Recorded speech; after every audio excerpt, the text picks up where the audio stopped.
We are live. Welcome to my video, or let's do this properly.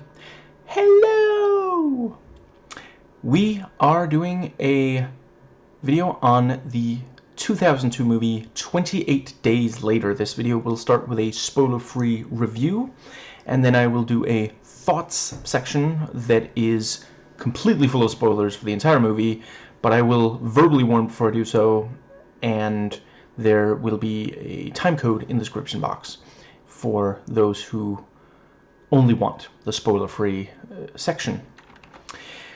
So, determining whether or not this is technically a zombie movie is an extremely important discussion if you ask asshole pedants with a stick up their butts. And I'm not one of those when it comes to this particular franchise, and frankly very little else. Anyway, throughout this video I'm going to be talking about this as if it is a zombie movie, in part so that I may compare it to traditional zombie movies. Love those, love this.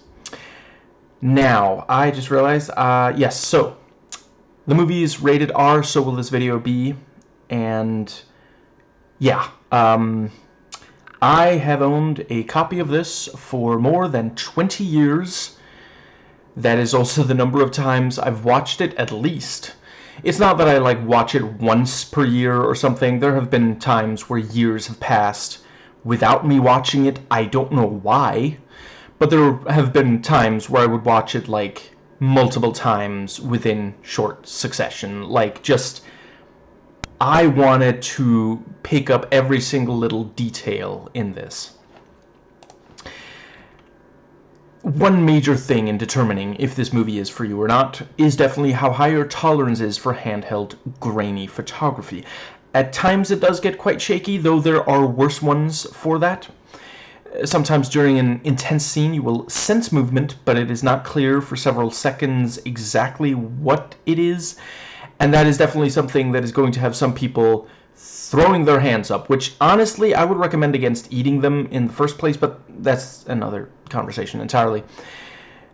I've always found it to have a deeply, genuinely engrossing effect. I love a movie that is willing to give the audience the benefit of the doubt. It is daring us to keep watching with the promise that eventually what we're seeing will fall into place, at least enough. Like, I understand those who would disagree, but in my opinion, by the end, you know, yeah, by the end of the movie, everything that you needed to see clearly has been shown at one point or another, and other times, yeah, like, you can't, like, there are other zombie movies where essentially you can sit and count how many zombies there are, and that is effective.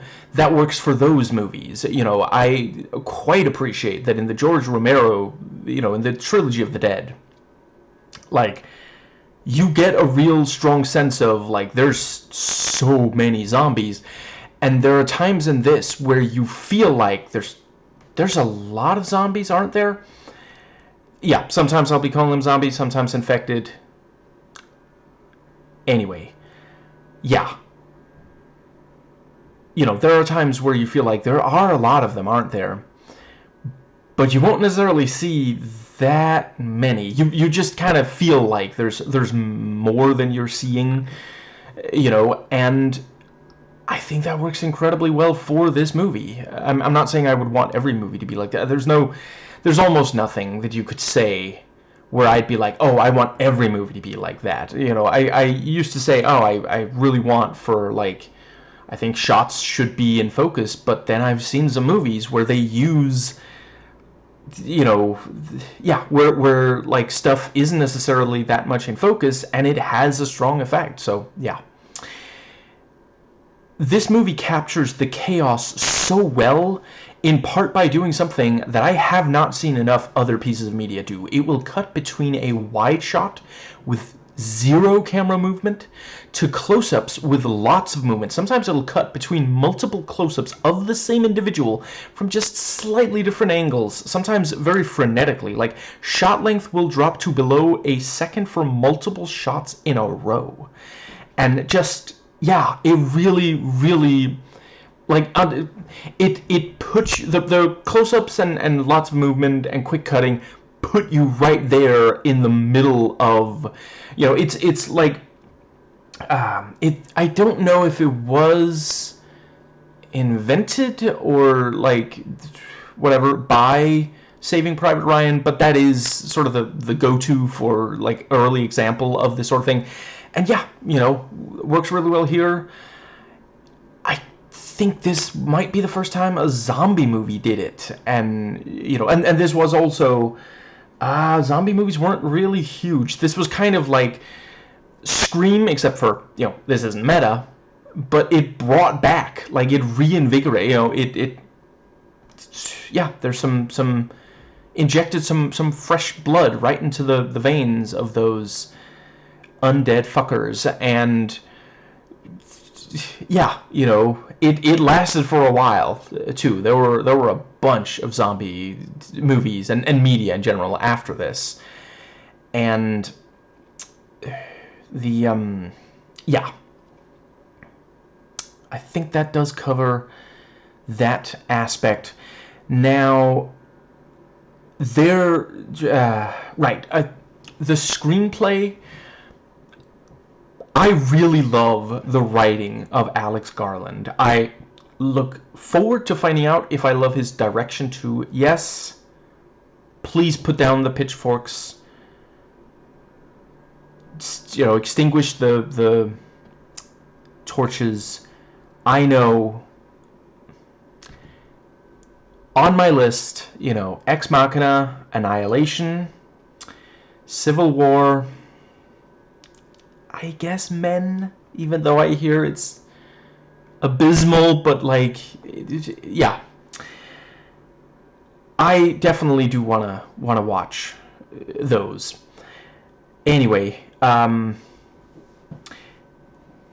are so many little touches here where, like, sometimes a while will pass without me watching the movie, and I'll watch it again, and something will have stood out to me, and I'll watch it again, and it's like, wow, it was just a few seconds or a few words, but he just puts images in your head that, like, yeah, there are things where, like, there's this one time at band camp where they just briefly explain, like, oh, this happened and this happened, and like, there was a while where I didn't watch the movie, and I guess my mind just did so much with those few words, so I remembered it as being like a minute, and in reality it's maybe 10 seconds, and these wonderful little touches that convey who the characters are, and character growth and the relationships between characters. There's so many where nobody sits down and just says, this is what you should think of this. We just see it, and we can tell, and there is so much humanity on display, all aspects of it, good and bad. And yeah, I've already touched a little on exposition, but I do want to underline, yeah, it handles it incredibly well. Where other movies, might, like, over-explain, get bogged down, this one handles the drip feed perfectly. We get a little bit of information, just enough to follow it, and it tends to be spread over so much time that you barely even realize that you're receiving expositional dialogue until it's already over. It spends a little more time on backstory, because this is a story about people, much more so than events. The events are a backdrop, and yeah, just the like, I feel like comparing it to the Terminator. The thing is, the Terminator technically has a lot of exposition, and fair enough, it has a much more complex concept to explain than this, especially, like, back then, so many of these, like, you might get a movie with one of the elements of the Terminator, and then the Terminator comes around and says, like, fuck you, here's 5 in one movie, so it needs exposition, and that one also handles it well. But yeah, like, it's just, it's incredible how smoothly handled it is here. It's also quite noteworthy how little gore there is in this violence, even just bloody violence. There's so much less here than in, for example, George A. Romero's, R.I.P., zombie movies. We'll definitely do videos on the first three, the ones I especially love. Might not be soon. I talk about The Walking Dead so much these days. I don't want to, you know, do every single zombie piece of media that I have to, you know, yeah. You know, in addition, yes, I will do. Let's see, what are the ones? I think it's the first three of the Paul W. Anderson Resident Evil movies. Haven't done videos on those. Have done on the last three. Yeah. Yeah, 4, 5, 6. Yeah. Let's see. But yeah, obviously I was going to get out 28 days later and 28 weeks later, that will be next month, before 28 years later comes out. This movie doesn't feel like it needs the gore and violence. The fear is more personal than visceral, but without it becoming outright psychological horror. And one more thing about the cinematography. There are several images in this that you won't forget anytime soon after watching. I'm going to mention at least some of them in the spoiler section, but I would hate to spoil for someone the actual, yeah, it's just, yeah. But yeah, by now, it's, you know, as I'm recording this, I think it has been about 28 minutes after I got done watching the movie. Unlike my initial written review, which I started writing 28 seconds after I got done watching it. Sometimes I wait 28 hours, but I couldn't for this one. It has not yet been 28 years since I first watched it, but it's been over 28 months. And, let's see, okay, so I'm gonna speed run this thing because of the, yeah. So, all of the zombie movies that I have watched, worst to best, there's a bunch, so this will be quick. The House of the Dead 1, Day of the Dead 2008, Resident Evil Retribution, Diary of the Dead, Land of the Dead, Resident Evil 2002, Resident Evil Apocalypse, Resident Evil Extinction, Resident Evil Afterlife, Resident Evil The Final Chapter, The Fog, The Crazies Remake, Quarantine 1, Wreck 1, Dawn of the Dead 2004, Shaun of the Dead, Prince of Darkness, The Evil Dead 1, Evil Dead 2, Army of Darkness, Night of the Living Dead, Dawn of the Dead 1978, Day of the Dead 1985, 28 weeks later. And yeah, this at the very tippy top. Like, I thought hard on this. I genuinely do, yeah, take this more seriously than I probably should. But yeah, that is how I feel. And maybe by the end of this video, you will 100% understand. So just briefly, I'm not telling you that you have to think that this is a zombie film. I can kind of see both sides of the argument. Presented well on the IMDb FAQ. In general, a good read, like the trivia. But I will refer to it as such to make it easier to compare to quote-unquote real zombie films, since they do share traits, and inspired quote-unquote real zombie films released after this. And I'm not sure what else to compare it to. I mean, I guess virus films like The Thing 1982, let's see, Invasion of the Body Snatchers 1956, I want to say, 50s at least, and The Invasion 2007. Yeah, I don't know, there's definitely some similarities there, but I would definitely say it's closer to traditional zombie movies. But yeah, I think it's very clear. Danny Boyle and Alex Garland also love zombie movies. You see a number of references to Romero's Trilogy of the Dead covered in the IMDb trivia, I want to say it is, or maybe connections somewhere on IMDb. I don't have much to add to what's already been said about those in those places, so I will just say I absolutely fucking loved it. You know, first time I watched this, I had already watched those, so I was like, they get it. They actually understand. Like, yeah. I'm not saying you have to be of, nerd about these things, but it does inspire a lot of confidence when you are, and you're wearing that, you're flying your freak flag prominently. Yeah. Now, let's see. Yeah, I respect those who say this is only sci-fi or sci-fi thriller, not sci-fi horror. I disagree. It's not scary in the way some people wanted, at least not all the time, especially from a supposed zombie film. It is still a horror film in addition to being sci-fi. I find this far scarier than a lot of supposed horror films, including the Dawn of the Dead remake. And I'm not alone in that. I'm going to make a case over the course of this video for it being scary. If you'd like to debate it, feel free to post counter arguments in the comments section. I will try to respond, unless you're a complete asshole. Now, I think that does bring us to the part where I realize that I need to organize my notes better. Right, yeah, so ranking worst to best of Danny Boyle directed movies that I've watched: Slumdog Millionaire, The Beach, Trainspotting, the first one, Sunshine, and... oh, hold on.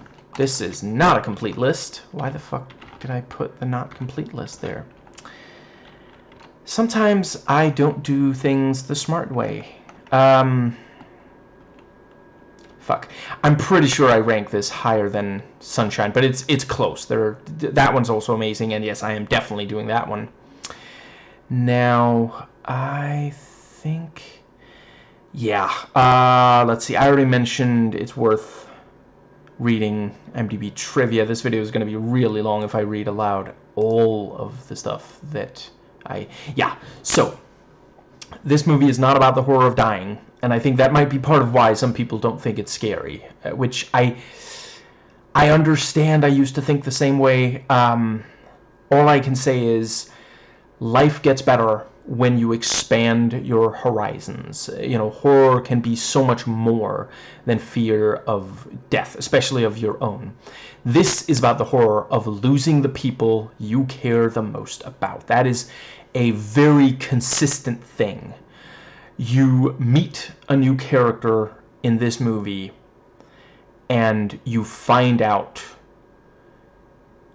what happened to their loved ones, or it's implied and you can deduce it, or they talk about, I have to find out what happened to my loved ones. You know, this happens multiple times, and yeah, it's very much what they're trying to do with this movie. And that again is, like, I appreciate, like, the Trilogy of the Dead, a lot of the time it's the fear of in part death, in part losing individuality, you know, becoming one of the zombies, you know.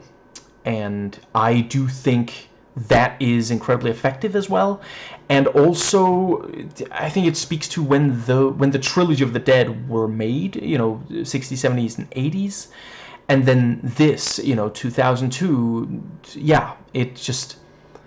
some of the fears changed over time. I forget, I forget who, but someone did a really solid video talking about how when you look at, I'm not even sure it was purely zombie movies, but horror movies in general, you can see how society's fears change with time. Now, like The Road, also an excellent movie, it is a post-apocalypse story that understands that other than bursts of intense life-or-death situations, there will also be long stretches of time when nothing really happened. Now, this is not... in some ways, this is not quite as bleak as that one, in part because of certain characters and relationships, which I don't think I want to give away in the spoiler-free review, but that, yeah, this one does also have the fear that things, you know, like society has essentially collapsed, and that is one thing I will say. So I mentioned it has striking imagery that you'll remember.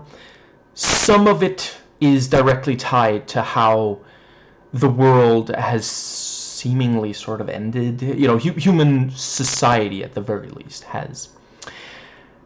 I find it compelling when the major characters monologue about an earlier experience they had with the infected, and I appreciate they don't cut to flashbacks. The editing for some of those parts, minimal. It's just the actor, the words, and the performance, and it just works so incredibly well.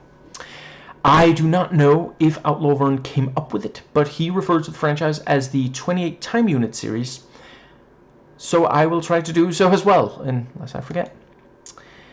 And let's see.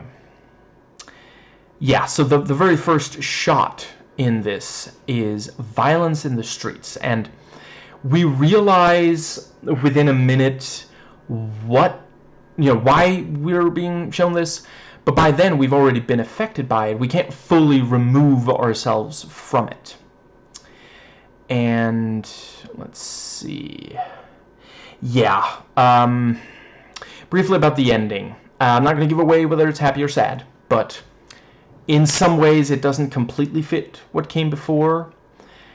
And yeah, there are aspects of the ending that I don't love, and there is some you know what, I think that's as much as I'm going to say about the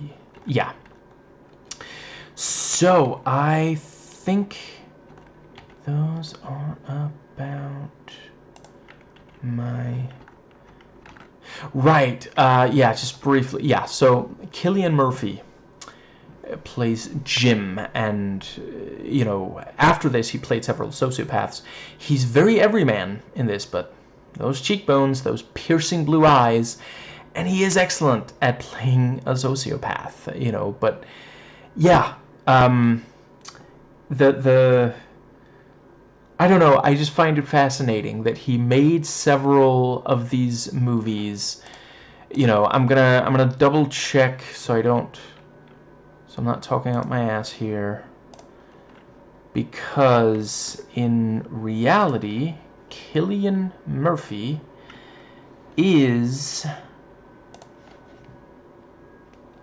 Irish, yes, and he made Irish and English films, and yeah, he's like an everyman or such, and fantastic job. Goes to Hollywood, and they're like, sociopath, you're a sociopath. It's just kind of, yeah. He was supposed, he auditioned for Batman. He did, like, actually playing Bruce Wayne Batman, and they were like, no, you give off more of a, really, really dangerous, don't want to be alone with this kind of person vibe. So that's where we're going to cast you as, But yeah, he's amazing in The Dark Knight. I'm not going to give away exactly where he pops up, but he's in at least one of those movies. He, Red Eye. Fantastic job in Red Eye.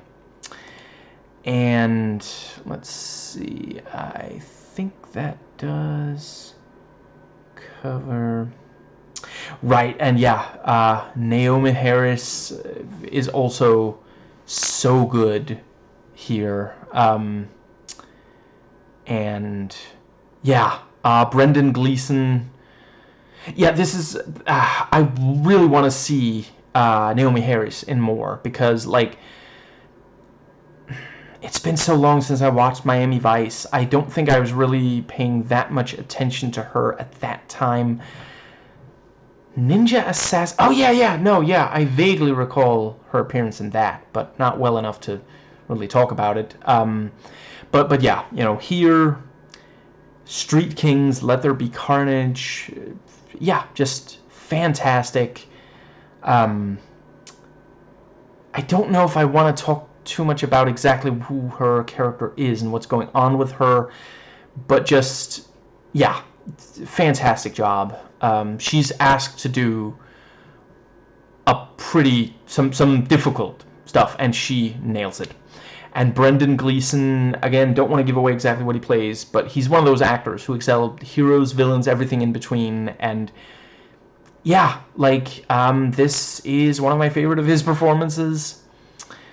Let's see, I think that might more or less cover. Yeah, it's so wild to me that this was the same year as Gangs of New York and Dark Blue, where he's somewhat different, and also 2 years after Mission Impossible 2. Yeah, just let's see, and I think that is going to cover. Oh right, yeah, I do briefly want to talk. Yeah, Noah Huntley plays Mark, who's like funny and wisecracking without it ruining the tone. It's not because he doesn't take the situation seriously. It's because in order to do so, he has to tell a joke every so often. It's clear he does understand how bad things are, and yeah, he's really good. I've barely seen him in anything else, but I'd like to. I think that does cover. Let's see. Yeah, I really appreciate this is a movie where people had lives before the zombie apocalypse. They have past skills. It's not just about survival. And yeah, we get these little things where, like, oh right, yeah, characters talk in a natural way, not showy. They sound like real people. Very natural dialogue. Yeah, the characters, there'll sometimes someone will try to do something that would be like okay if the world hadn't ended, and like you see it, and it's like the let's see. Right, it's like, are they acted? Is this like them saying, well, if we behave like this, maybe it won't? It's like it didn't end, and it is one of those things of like, well, as long as you're somewhat responsible about it, I mean, if we stop behaving if we change everything about ourselves in reaction to a trauma, we're letting it dominate us. And I'm not saying that goddamn conservatives have ruined our ability to just have frank conversations. Obviously, I'm not saying that you're weak if you change. Everybody has their struggles. We handle it in different ways. And if you are struggling, please try to find someone who can help you. You don't have to do it alone. Now, so the cinematographer has done other Danny Boyle, Millions, Trainspotting 2. I do have a copy of Millions. I found it on sale, so I will be doing that one. His name is Anthony Dodd Mantle. And I don't know if I can really. I set out to rank these. Honestly, I think they're tied. So the ones I've watched, all of these have amazing cinematography that he DP'd. The 2012 Dread, Slumdog Millionaire, Manderley, Dear Wendy, Dogville, 28 Days Later, and the 1998 The Celebration, the Danish movie. In Danish, Festen, which does translate to celebration or party, but let's see. And the shaky cam is for intense scenes to put us into the situation. It isn't shaky during dialogue scenes, only when infected attack. Yes, it is also a choice made in part because of the budget. I do think it works well. Let's see. I think that does cover. Right, at least one critic pointed out long, slow pans, long takes, wide shots to underline how alone the characters are. And it is, like, I don't think I've seen another zombie movie that so thoroughly captured how the world stopped. Like, a lot of them focus on, oh, there's zombies everywhere, it's dangerous. But this one, and some people really hated that. I remember Twin Perfect, who I'm not 100% certain what happened. They haven't made a video in a while. I don't know. I hope nothing bad happened there. But yeah, they thought that it was too slow and there were too many breaks along the way. And yeah, as mentioned, I think it 100% works. And it also just allows this, like, there are times where it's like, well, normalcy, is that just a thing of the past, or is it possible to make a new normal? Is it possible to create a situation where it feels like, well, no, this is okay, this is good, not just good enough, but good, not just surviving, but living. This was filmed on location, and it adds so much. I'm sure it means even more to the actual English people watching it, but yeah, they actually, almost everywhere that you see in the movie, they actually filmed it there. There's a couple of doubles, but yeah. And it is one of those things where the moment that I've seen some people say that it didn't hit them as hard as if it had been, set in America. And I understand it. I, again, think, you can tell, though, because, again, you have these wide shots. They're careful to make sure you see, no, this is a big place. This is an open place, and you see it. And even not having lived there, you see it, and it's like, no, this place is empty, the opposite of full. This place was supposed to be full, and it just feels wrong. It gets to you, in a way that it just, movies that don't have this struggle to. Just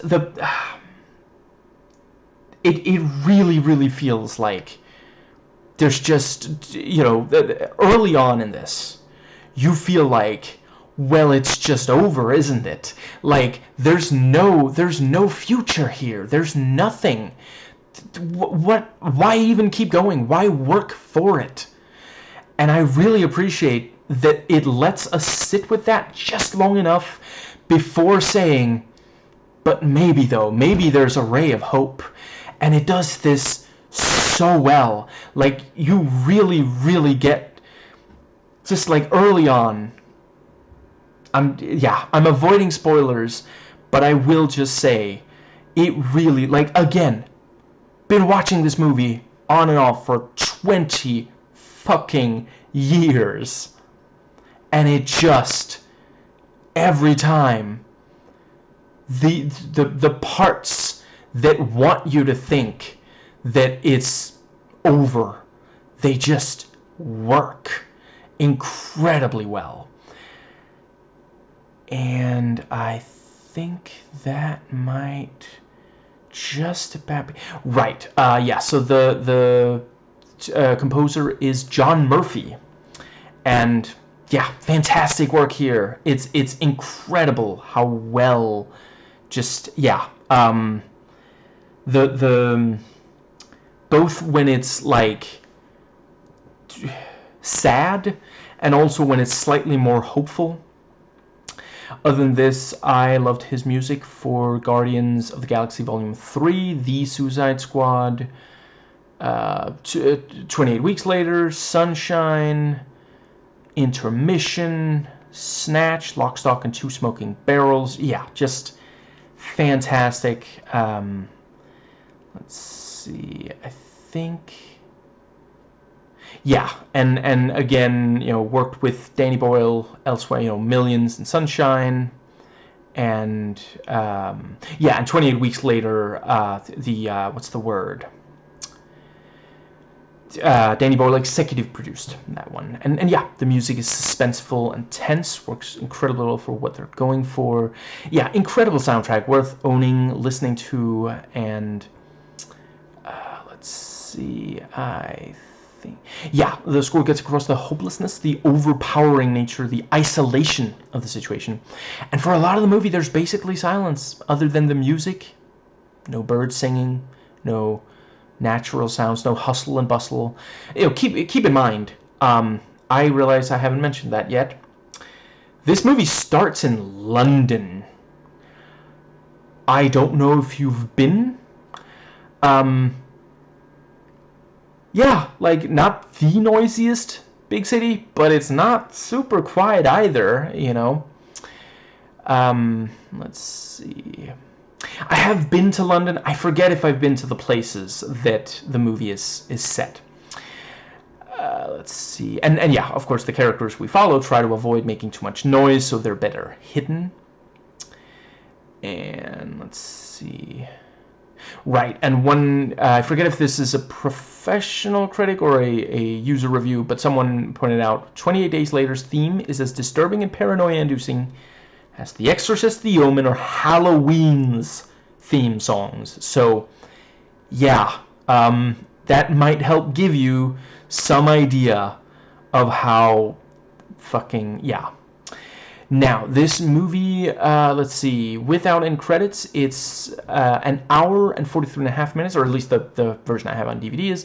With it is an additional 5 minutes. And yeah, as usual, I would say, try to give it about 30 minutes. If after that, if it's just not working for you, the movie just isn't really your kind of thing. Now, I think this might... Yeah, so the best elements, it's tied between a strong sense of loneliness, isolation, seemingly being the only humans left alive in London. Overall, the worst aspect is probably the ending. The most common complaint I saw from others, I do disagree with it, but a lot say it's too slow. Yeah, overall, before the first time I watched it, the thing I was most worried about was that it would be too small a budget for the concept. It's a lot saying London is empty. And yeah, the movie exceeded my expectations. The thing I was most looking forward to was Danny Boyle's direction. I think this might actually have been the second movie of his that or third?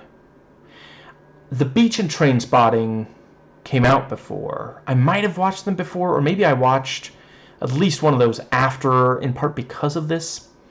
But I was impressed by him. I know The Beach is not everybody's cup of sand. I think it really was. I haven't watched it in like 20 fucking years. I don't know if I would love it today. I'd like to watch it again and do a video.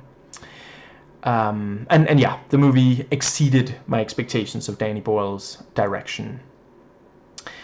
I do think the trailers give too much away. Try not to watch the trailer. Just, yeah. The cover and poster do not give too much away and do a decent job of like getting your interest without spoiling, so I can just briefly hold up, so you have the eyes of the infected, which is another of these very memorable images. You have what's it called? Biohazard, I think. Simple. You have there we go. Some of London in the background, and then you have Jim alone with just that's a really solid way to convey, because it is about alone in London, and how like just it feels wrong on a gut level, if you know pretty much anything about London. And, I think there's a decent chance that you probably do. Now, let's see. I think that might just about be...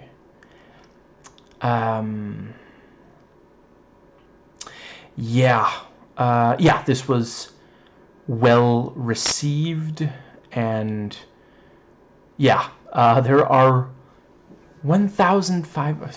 Is that still the case? Because that was a while ago. I'm gonna see if I can get an updated number. I forget if they still list. Let's see. Yeah, it's 1.6K user reviews on IMDb, and yeah, like obviously part of that is that when the movie came out, well, let's see. No, yeah, I believe you could do user reviews back then. Certainly you could, like, just a year later, because that's when I started doing it.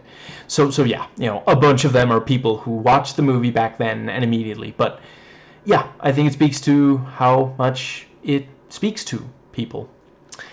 And yeah, I read the top voted 100 of the reviews, the IMDb user reviews. Of those, 15 gave it 1 out of 10, 1 gave it 2, 3 gave it 3, 6 gave it 4, another 6 gave it 5, 4 gave it 6, 14 gave it 7, 25 gave it 8, 18 gave it 9, and 7 gave it 10. So that does convey, I mean, 15 out of 100, yeah, a bunch of people hate this movie. And I think in part it is expectation. And I can understand if you're a zombie purist, if you're, you know, there are aspects of the zombies in this that really, yeah, I think it was good. And we did get other, you know, there are pieces of media after this that have traditional zombies. The Romero zombie, you know, I am partway through watching The Walking Dead. A lot of the time, those are very much like Romero zombies. That show came out after this movie. Might not have been made if not for the success of this movie and some of the other zombie movies that came after. Now, and again, some of the people who hate it, they watched it back then. They didn't know, you know, they didn't know. How could they have that it would? No. There's gonna be stuff that's more your kind of thing. You know, they were worried that it was gonna just, in their minds, ruin it. Now, this won 10 awards and was nominated for 32. I don't really have a lot to say about the details of the awards, but I do think the fact, yeah, it was well received. The special effects are really solid, and they tend to be practical. I'm not 100% sure if there are any that are not practical, really. Yeah, the you know, violence and various, yeah, the different kinds of effects they have, yeah, practical. And I think that does just about,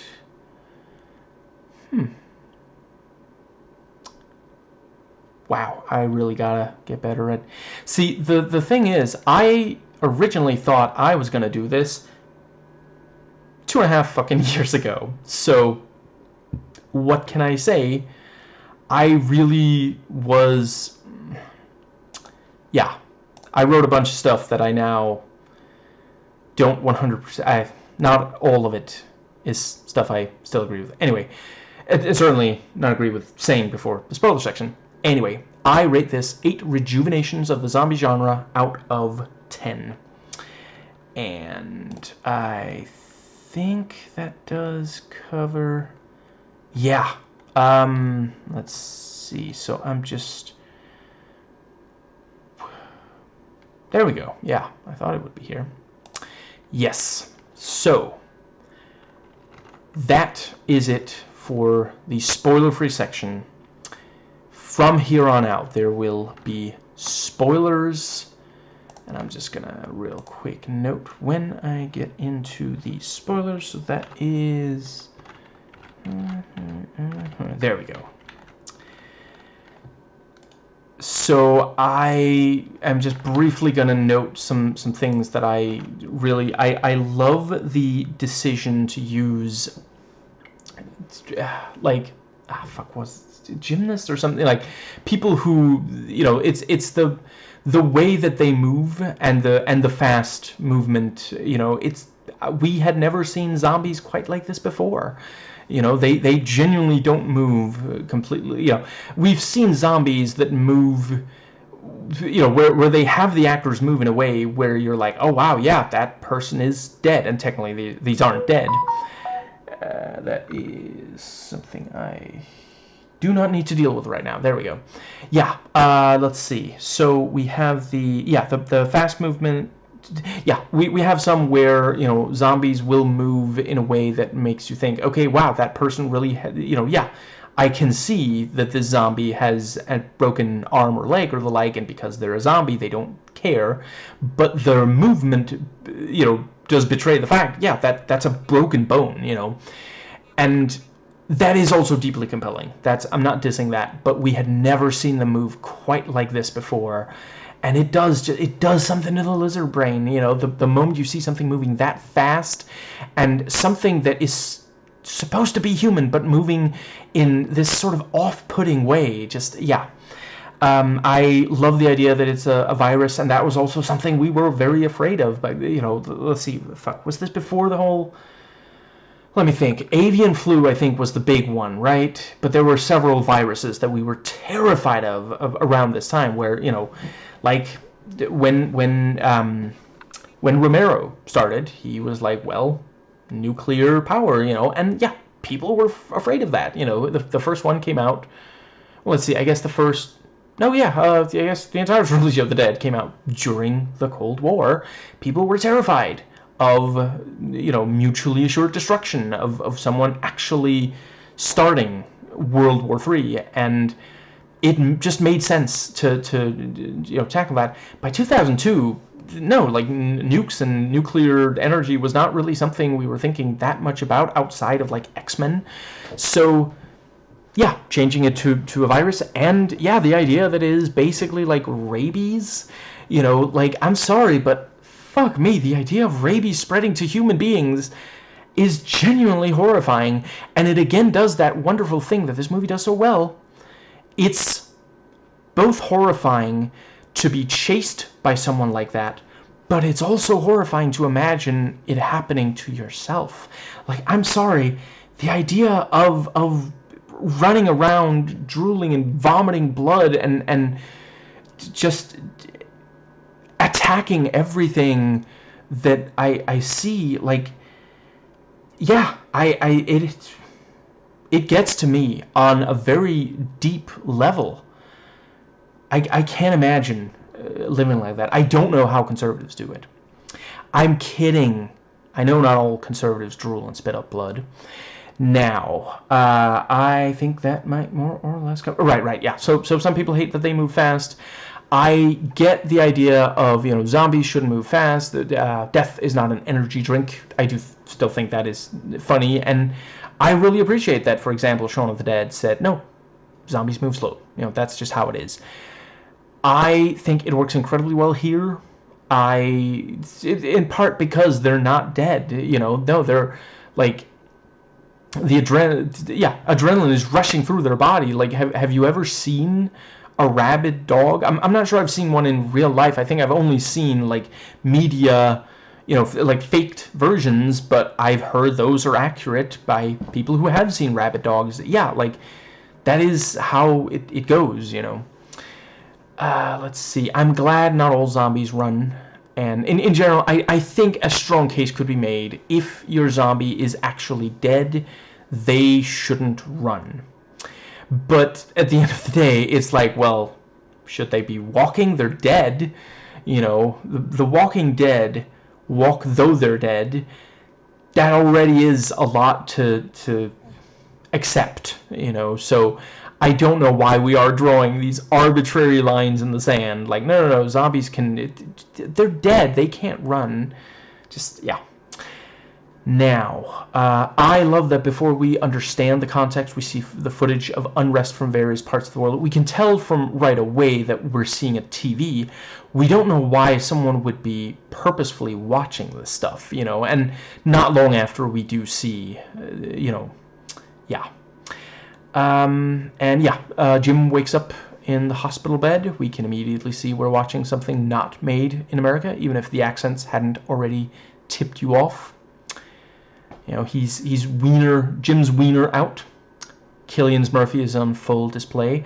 I'm thinking he doesn't vote conservative because at least part of him leans left. Jokes aside, I do think it works really well as showing how vulnerable he is. You know, and also just he's so skinny. Like, you know, he's clearly been in this hospital bed longer than he should. Like, the IV drip ran out of nutrients, you know, so yeah, he was probably a bag of bones before the hospital stay, but this did not help matters. So the title reveal doubles as telling us how much time has passed, and then appears again at the end, which, like, oh god, the movie's looping in on itself. They do a really good job of spending just enough time that we wonder if maybe the infected starved to death. Sorry, back to the beginning, or something. Like, there's no way that it didn't spread, but as we see Jim in all these large empty areas that should be, you know, yeah, bustling, no infected react to the shouting of the word hello, which, like, that is his catchphrase. Like, for a while, he really does have a one-word vocabulary. Or the car alarm, and yeah, you find yourself wondering, maybe there really is no one left alive. At all. Very effective. Jim walks into a building, and there's a giant lowercase t taking up a good chunk of the frame. I don't know, I guess it's the tea shop. I'm sorry. Obviously, I know what it is. They sell t-shirts. I can't explain why, but in my must be over a dozen viewings by now, it always gets to me that at least one of the infected woken in the church woke. So much for the yeah.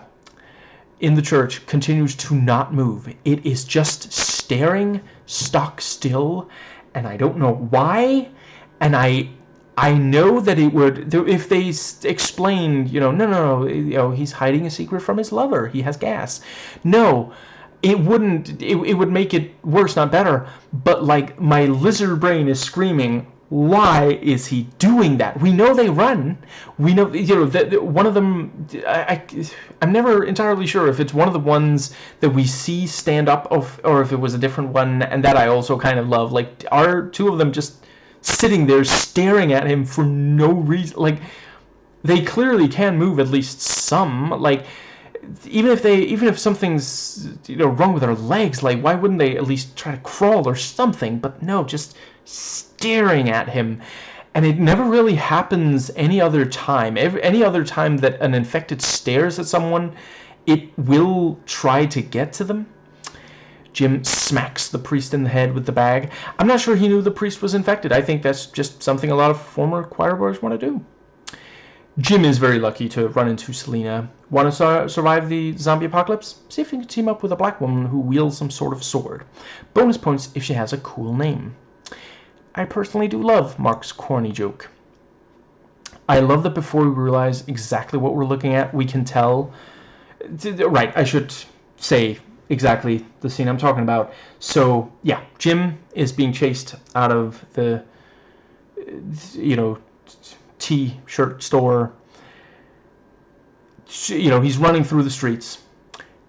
So, yeah, before we realize exactly what we're looking at, we can tell, okay, there's definitely fire. It's sort of moving, and then a few seconds later we realize, oh, it's two people running with Molotovs in their hands. You know, for a few seconds there, it's like, why am I seeing fire move like that? What is going on, you know? Selena realizes Jim needs more sugar. And she's all like, is Pepsi okay? And he's like, please, Selena, how can you ask that? It is the end of the world as we know it. No, what else do you have? I'm sorry, I do kind of love that literally, even, you know, there's zombies all around, and even so, he's like, really don't want Pepsi. I don't think Jim likes his mom's new perfume. What is that, the stench of death? It really is a great twist when we realize, oh, right, I did brief, no, fuck, I wrote it elsewhere, that's it. Yeah, it really is a great twist when we realize it's a dad and his teenage girl in the apartment. You know, the thing, you know, where's dad? Dad? What's going, you know, because, like, you see the lights, and then they run up there, and there's, like, this big, tough-looking, you know, head covered, face covered. He's got, like, the shield, and he's got, like, a fuck, what's it called? Truncheon or something. But he must not be like a regular cop because he doesn't attack the two defenseless innocent people. I don't know, maybe he's got other priorities. It's a confusing time for everyone. But yeah, he opens the shield, the riot shield, they go in and he tells them what apartment to run to, and yeah, it seems like, oh, these are like several like super professional, and then off comes the ski mask. I'm Frank. How do you do? Just this polite, yeah. Frank greets them, and you can tell by the look on his face when he learns that her name is Selena that he's relieved. Anytime you're dealing with supernatural horror, try to find a Selena. It's true for the protagonist of the Underworld movies. It's true of Selena Gomez, and it's true of this one. Selena and Jim talk about what they think of the future in the apartment. Both of them are pretty wowed by the fact that he's going to be playing so many more villains than her, considering that she's significantly more intense than him in this. I think a lot of Hollywood people just watched like the last 30 minutes of this and were like, okay, he's villain.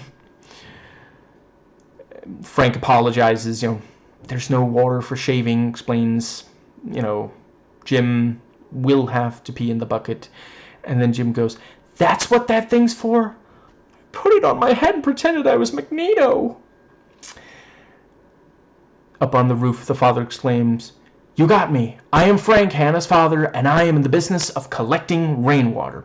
I love the detail that he's like, I saw on TV where you can like get condensation. I tried to set it up. I couldn't get it working, because that's exactly what would happen in this kind of situation. You'd be like, okay, what have I learned elsewhere? And yeah, I mean, gathering condensation, yeah, I think if you don't know exactly what you're doing, it probably isn't going to work very well, so just those little things. And it didn't have to be in there. It's a few seconds. It's not that many words.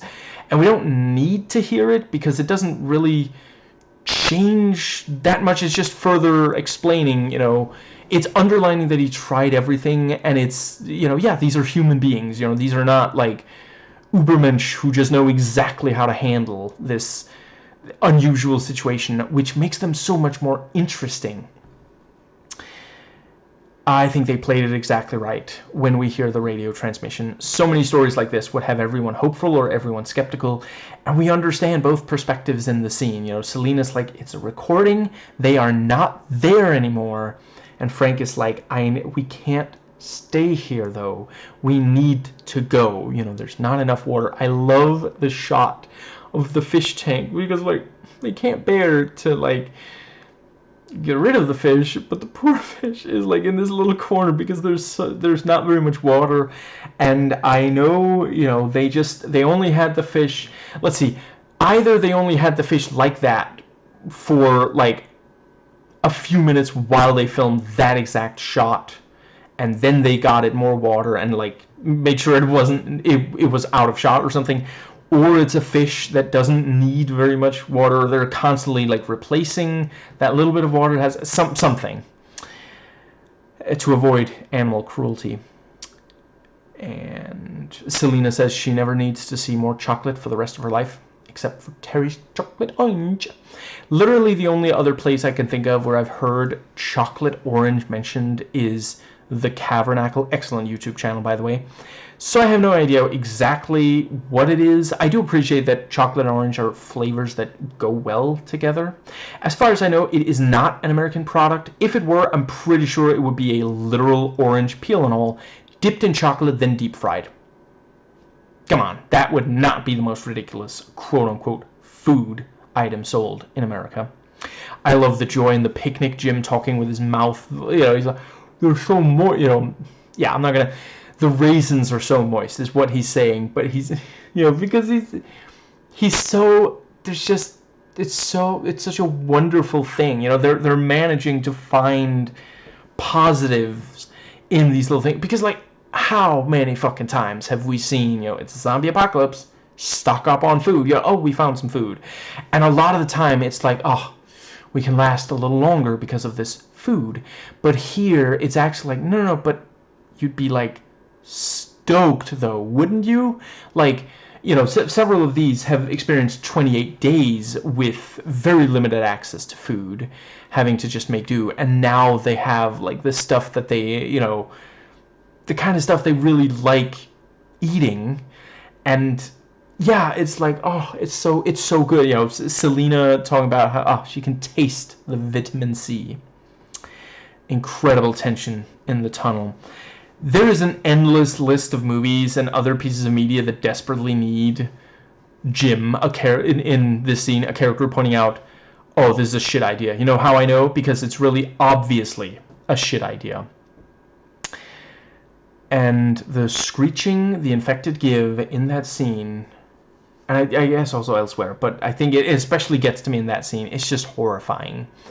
And another image, the rats. The rats, though. Have you considered those fucking rats? Because there's like a lot of them, and they're moving fast away from something, and we're like, that's a bad fucking sign, though. That's like, I don't know how there is a ship sinking that close by, but the rats are leaving it. That's for damn sure. And it just, like, fuck. It's one of the best oh fuck moments in the entire movie. And it has just enough of those. It's not, like, constant, but, like, just, oh, yeah, we know exactly what's coming. There's only one thing that it could be in this movie. It's set up well enough by this point. You know, nobody thinks that it's going to be, like, I don't know, a biker gang being loud or something. Like, no, those are definitely infected. And there must be a lot of them since the rats are all running. And yeah, we actually, like, I don't know exactly how many infected are in the scene. You know, I don't know, it's more than 5, but is it 10? Is it 50? I'm not sure, but the rats help sell. It's enough. And let's see. Yeah, it is one of those scenes where it's very difficult to tell exactly how close the infected are to the human characters in the scene. And, you know, an argument could be made that it hurts the scene. I think it helps. The argument for it hurting is that, you know, we don't know exactly how dangerous it is. But the argument for it helping is kind of the same, because in not knowing exactly how dangerous it is, the infected could actually reach them any second, and we might have thought they were several seconds away. It's only at the very end of the scene that we're sure how close they are, and by that time the humans are almost away to save. Like, by the time we see one really close to the car, they're driving again. You know, the tire has been completely changed. And that's also such a great, because it's essentially, it's fairly simple. There are infected, I guess, at both ends of this fucking tunnel, and there are, and there's this tire that needs changing. You know, Frank in the car looks down, says, flat. He actually said fuck, but then they realized it would sell better in America if, oh wait, I'm thinking of a different Frank and a different flat tire.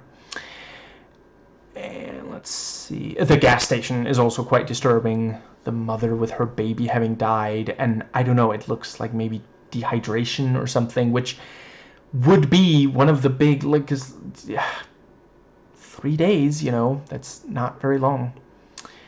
And it is one of the only, maybe the only place where you can make out the words said by an infected, and it was apparently by accident, not design. Like, in, you know, normally the it's just loud enough that we can hear that, you know, anger is being expressed with a human voice, but not quite so loud that we can make out the words.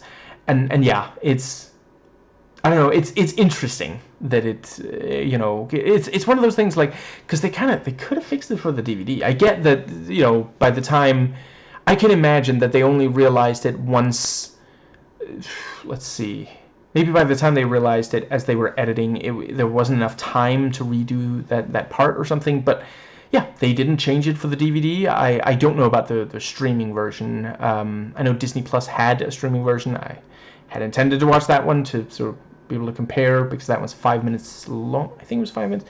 It's longer, at least, but they took it down, probably to encourage people to buy the DVD. So yeah. Let's see. Right, and yeah, right before that blood drips into Frank's eyes, you know, we see the Raven, and it's like making noises, and I don't discuss this very often, but I do actually understand Raven tongue. So I will just give a brief translation. It doesn't go on for very long. But basically, it's asking Frank, will you write a story about me like that, Sad Boy did? And, obviously his, telepathic response is nevermore.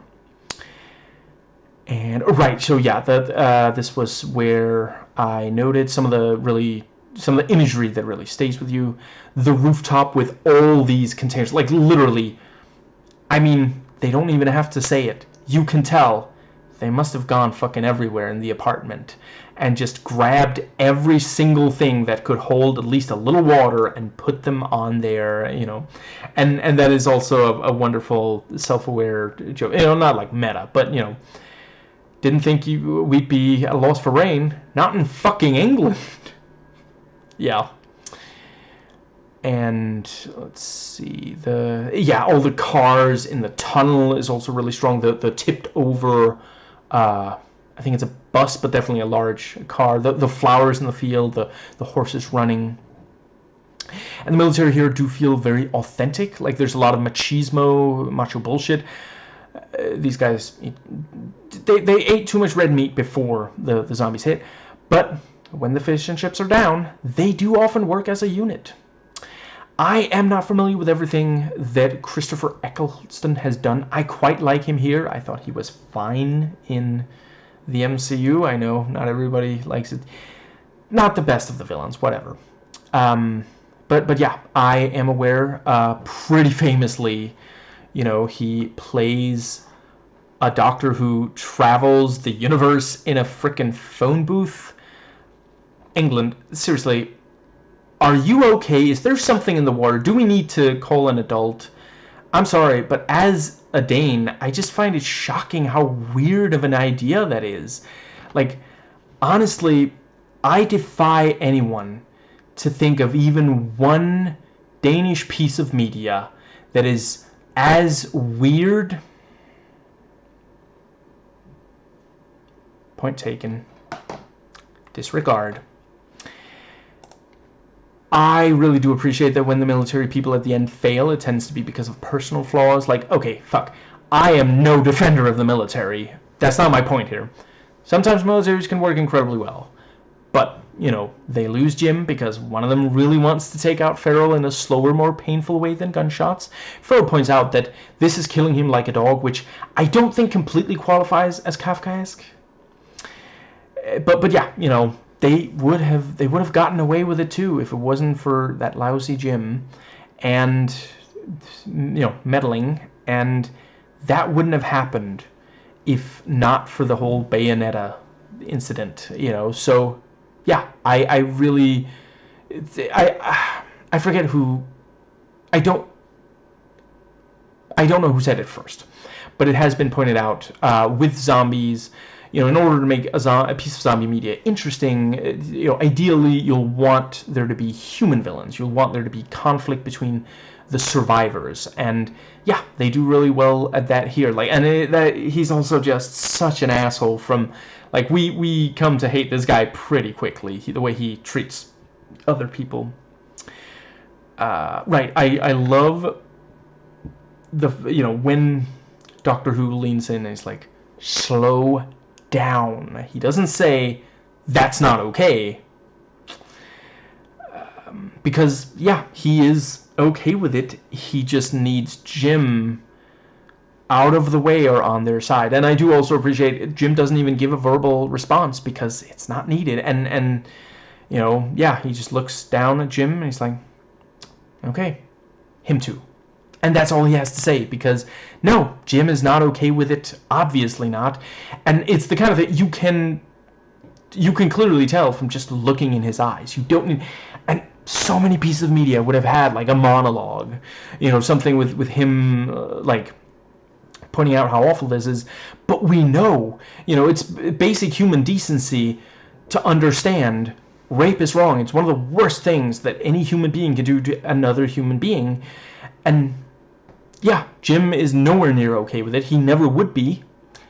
And yeah, Mr. People killing people, because when that's your mindset, yeah, you can justify killing people because that's what's happening right outside. And it was happening before, and it'll happen in the future. So who cares? Human life no longer has value, and that is, of course, one of those things that can come, I'm not saying it always does, from military training, because they are taught to see, you're essentially the enemy or not.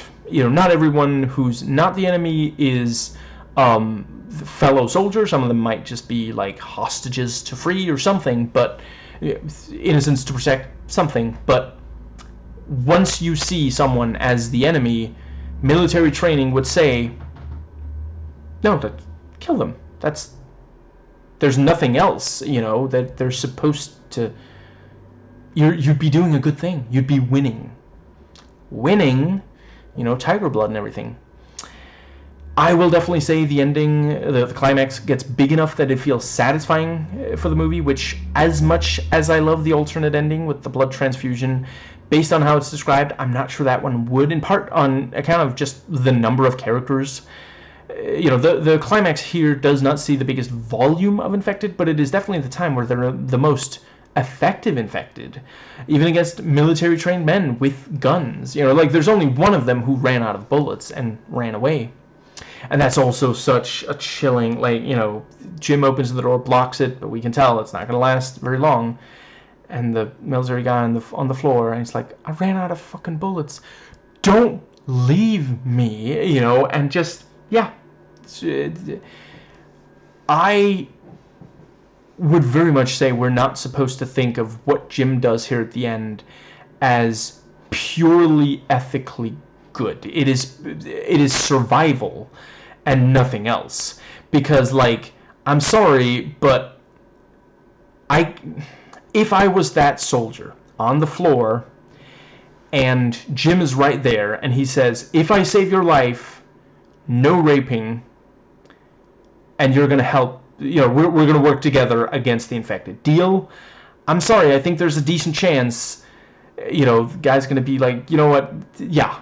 Because, they were unified when there were, more of them, and, the colonel was right there, but if he can appeal to just one of them, we already know, Farrell turned against the others as soon as it really got, yeah, he knew that the way I read it, he hoped that women just wouldn't show up. But the moment that they did, and it became clear, no, they really are going to they're going to keep them here and they're going to rape them. Yeah, he's like, no, I'm not going to do it. I'm going to stop you somehow. I kind of love how much Jim becomes a slasher villain here at the end. It's like if Jason Voorhees was a pale stick. I'm sorry, that's rude. He's not pale, he's just English. I know, I'm one to talk. You could use my forehead to do white balance on a camera. If it were not, working full time as the screen of my local cinema. But yeah, like Jason Voorhees, somehow Jim knows exactly where to go, how to attack, to not be spotted by anyone he can't handle. It genuinely, there's probably a parody sketch, right? It feels like something Cracked or College Humor, I guess Dropout now, would do. Just no, we can see where this life, oh fuck, I guess I'm kind of describing that bit from, I am not the biggest fan of the Scary Movie movies. I think the Scary Movie movies were kind of doomed from the start because they, one of the main inspirations is Scream, which is already satire. How do you parody a satire movie? Just if it had come out before Scream, then Scream would feel a little weird. But yeah, anyway. Let's see. Right, and, Selena says letting them change by themselves is just polite. They may be military and starve for sex, but they're still English. Politeness trumps all. And shortly before the very, very ending of the movie, Jim wakes up clearly confused about why he's not sleeping naked and without covers again. Now, let's see. I think... Yeah. So yeah, at one point, you know, Jim says, I got a headache, and Selena's like, bad. How is that a question? You ever heard of a headache hurt good? And yeah, you know, Sergeant Farrell points out, you know, how could infection cross oceans, mountains, and rivers? And yeah, you know, by the end of this movie, we don't know 100% how much it affected the rest of the world, only really England, you know, an island. Yeah, it would be easy enough to cut them off if yeah, the rest of us in the rest of the world decided, you know. But yeah, you know, if the situation was slightly different, I mean, it could spread by world travel, people who refuse to do the bare minimum to avoid infecting themselves and others. The infected in this movie are loud, angry, running around, spitting on and attacking people who are not infected, spreading infection swiftly if not stopped. Not like COVID positives at all. They're like COVID deniers. Can you tell I wrote this in 2022? Some of these notes. Anyway, I love how, like, my God, when Sergeant Farrell quotes The Simpsons, such a carefully timed camera pan, like, my God, the rehearsal must have been brutal and figuring out exactly that, but it paid off. It was amazing. Let's see, I kind of love when Hannah is, you know, yeah, once she's stoned and saying things that are, like, really, really scaring the private. And like, let's see, Selena is also like, come on, Hannah, stop it. Just, you know, they're dead. And you're going to be next. Let's see, I think that might just about... Right, and yeah, so IMDb trivia notes that Danny Boyle and Naomi Harris developed a backstory to explain Selena's hard-nosed, ruthlessly pragmatic outlook. Apparently, Selena was forced to kill her infected mother and father to save her baby brother, only to discover that her brother was also infected. I really appreciate they didn't feel the need to outright state that in the film, because, like, once you know, I'm glad I read that, and I hope you're glad you heard it. It makes perfect sense when you see her in the movie, but you also don't need to know, because you can tell something happened. You know, they say, Mark says, my family's dead, Selena's family's dead, your family will be dead too. And that's also, you know, the thing about, you know, him explaining, you know, I just remember the ground was soft, and I saw that I was walking on people. Climb. And I just saw my dad, and his face. He was either infected or a hooligan. And let's see. Right, in the script, it is Jim instead of Selena who has the last line, do you think he saw us this time? I love that it is Selena instead, who for so much of the movie was a nihilist. Like, she constantly, yeah. Right, and the last scene, the scene of the cottage and the lakes, was shot in standard 35mm, setting it apart because now there's hope. Jim spends 30% of the film shirtless and nude. I feel like that should be and or nude. He's not nude for 30%, but yeah, shirtless, a bunch of it. Let's see, and I think that might... Right, so one user reviewer said that they really hate that they're... Well, okay, not to put words in their mouths. They were bothered by Selena's, you know, they're at the end. Okay, I'm just going to directly quote. The message here is, when society breaks down, as it so often does in so many parts of the world, forget being tough and resourceful. Girls, Go find a man to protect you. Outdated, hard to take, and just very silly. I agree that that's a terrible message. I disagree that that is the message being conveyed. I understand and respect this person's point of view. I think the end is Selena pretending to be weak to lower the guard of the soldier, figuring that since he has a gun and she is unarmed, she is more likely to increase her odds of survival by staying near him than by trying to fight or flee him. And, right, another thing that the user reviewer also pointed out, oh, she's saved by Jim. I don't necessarily think that Jim turning violent is a particularly good thing in the long run. It saved them in the short term. I think it's important to keep in mind the original intended ending was one where Jim died, suggesting that giving in to the primal rage is not necessarily the way to be. It's not the future. It only works very shortly.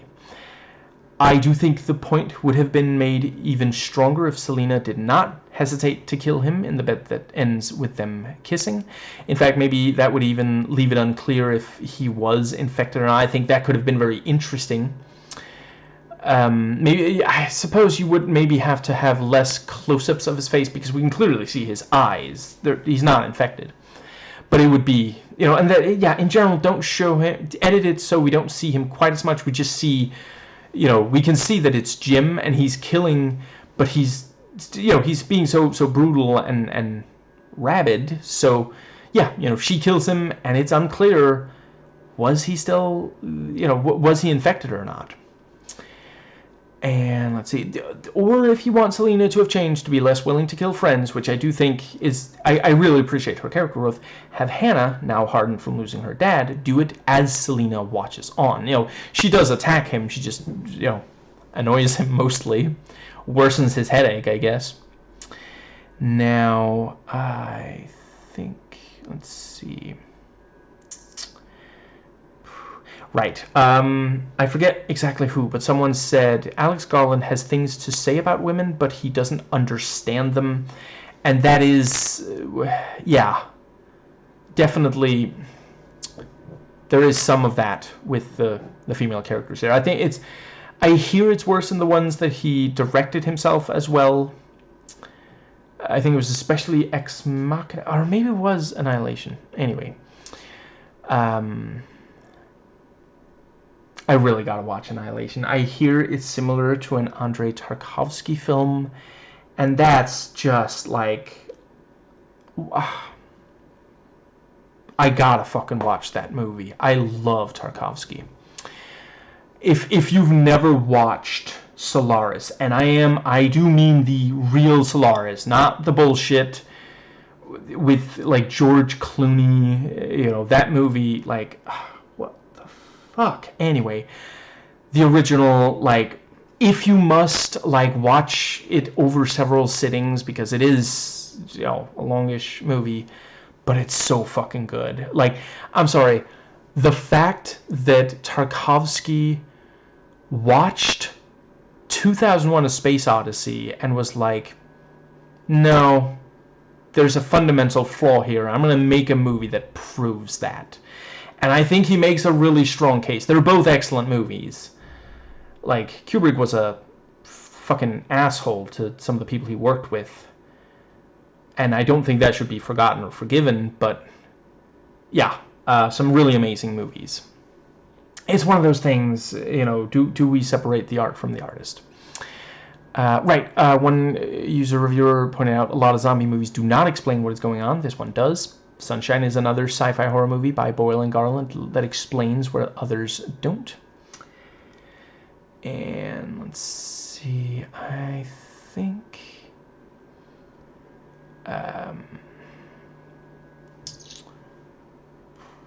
Right, love that the movie is a small-scale, intimate character study. And, yeah, as far as I can tell, the infected in this movie do not really eat their victims. I think there's at least... Is there at least one where there's a bite? Or is it all spit and blood being vomited? I'm not... Yeah. But yeah.